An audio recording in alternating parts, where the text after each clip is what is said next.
Kelahiran dan masyarakat sekitar. Mustafa Hussein lahir pada tahun 1886 dari keluarga kaya, masyarakat biasa orang kebanyakan.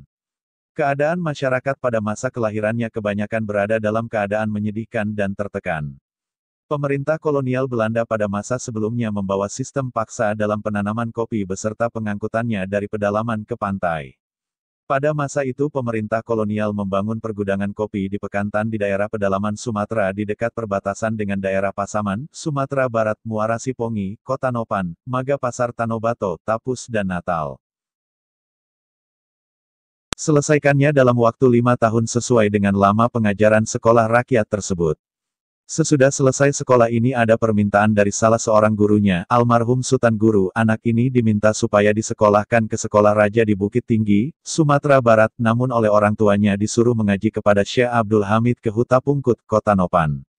Desa ini berjarak sekitar 35 km dari Pasar Tanobato ke arah selatan. Desa ini sedikit masuk ke dalam, sekitar 3 km dari jalan raya. Namun desa ini dilewati juga oleh jalan umum menuju desa Hutagodang ke Pasaman, Sumatera Barat tapi masih jalan setapak. Muhammad Yatim mengaji di Huta Pungkut sekitar 2 tahun, tahun 1898 sampai tahun 1900. Dalam pengajian 2 tahun itu pengajiannya hanya sekali seminggu yaitu pada setiap hari Ahad. Di luar hari mengaji Muhammad Yatim mengikuti Syekh Abdul Hamid ke kebun kopi yang jaraknya 3 km dari desa Huta Pungkut. Tidak jarang mereka bermalam di kebun dan baru kembali ke desa menjelang pengajian berlangsung. Sesudah pengajian di Huta Pungkut Muhammad Yatim dianjurkan oleh gurunya Syekh Abdul Hamid untuk memperdalam ilmu agama Islam ke Mekah, Saudi Arabia.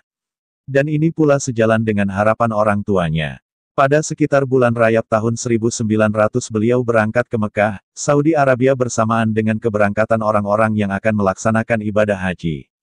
Keberangkatan ini dibiayai separuhnya oleh orang tuanya. Pada 5 tahun pertama sesudah belajar di Masjidil Haram Mekah Saudi Arabia Muhammad Yatim merasa bahwa dia tidak memperoleh ilmu. Lalu dia pernah memutuskan akan pindah belajar ke Mesir, walau belum dikonsultasikan dengan orang tuanya. Semua barang-barang sudah dikemasi dan tinggal menunggu keberangkatan.